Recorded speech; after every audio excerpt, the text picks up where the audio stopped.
ನಮಸ್ತೆ.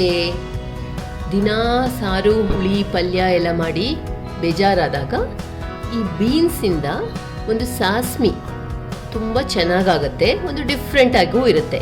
ಇದನ್ನು ಹೇಗೆ ಮಾಡೋದು ಅಂತ ನೋಡೋಣ. ಮೊದಲಿಗೆ ನಾನು ಬೀನ್ಸನ್ನು ಈ ಥರ ತುಂಬ ಚಿಕ್ಕದಾಗಿ ಹಚ್ಚಿಟ್ಕೊಂಡಿದ್ದೇನೆ. ಇದೊಂದು 15 ಬೀನ್ಸನ್ನು ಉಪಯೋಗಿಸಿದ್ದೇನೆ ಇದರಲ್ಲಿ. ಅದಾದಮೇಲೆ ಒಂದು ಅರ್ಧ ಕಪ್ ಆಗೋಷ್ಟು ತೆಂಗಿನ ತುರಿ, ಅದಾದಮೇಲೆ ಹುಣಸೆ ಹಣ್ಣನ್ನು ನೀರಲ್ಲಿ ನೆನೆಸಿಟ್ಕೊಂಡಿದ್ದೇನೆ. ಇದು ಸಾಸಿವೆ, ಇದು ಉಪ್ಪು, ಬೆಲ್ಲ, ಒಂದು 2ರಿಂದ 3 ಒಣಮೆಣಸು. ಅದಾದಮೇಲೆ ಒಗ್ಗರಣೆಗೆ ಮತ್ತೆ ಸಾಸಿವೆ, ಉದ್ದಿನಬೇಳೆ, ಸ್ವಲ್ಪ ಇಂಗು, ಕರಿಬೇವನ್ನು ಸಣ್ಣಕ್ಕೆ ಹಚ್ಚಿಟ್ಕೊಂಡಿದ್ದೇನೆ, ಮತ್ತೊಂದು 2 ಒಣಮೆಣಸು.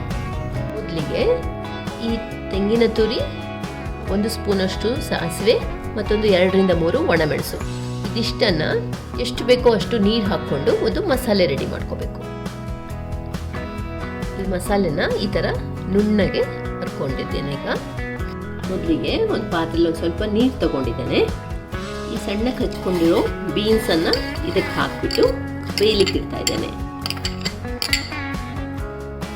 ನಿಧಾನಕ್ಕೆ ಕುದಿ ಬರಲಿಕ್ಕೆ ಶುರು ಆಗಿದೆ. ಈಗ ಒಂದು ಅರ್ಧ ಚಮಚದಷ್ಟು ಬೆಲ್ಲ ಹಾಕ್ತಾ ಇದ್ದೇನೆ.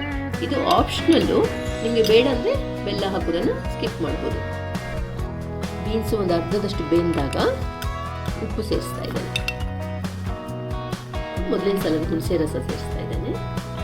ಇದು 2ನೇ ಸಲ. ಉಪ್ಪು ಹುಳಿ ಬೆಲ್ಲ ಎಲ್ಲ ಚೆನ್ನಾಗಿ ಹೊಂದ್ಕೊಂಡ್ಮೇಲೆ ಕರ್ದಿಟ್ಟ ಮಸಾಲೆ ಸೇರಿಸ್ತಾ ಇದ್ದೇನೆ. ಇದಾಗಿ ಒಂದು ಕುದಿ ಬಂದರೆ ಸಾಕು. ಈಗ ಒಂದು ಕುದಿ ಬರ್ತಾ ಇದೆ. ಇಷ್ಟ ಆದರೆ ಸರಿ ಗ್ಯಾಸ್ ಆರಿಸ್ಬೋದು. ಕೊನೆಯದಾಗಿ ಒಂದು ಒಗ್ಗರಣೆ ಹಾಕಿದ್ರೆ ಬೀನ್ಸ್ ಸಾಸಿವೆ ರೆಡಿ. ಸಿಬಿಸಿ ಅನ್ನದ ಜೊತೆ ಇದು ತುಂಬ ರುಚಿಯಾಗುತ್ತೆ. ಒಮ್ಮೆ ಮಾಡಿ ನೋಡಿ.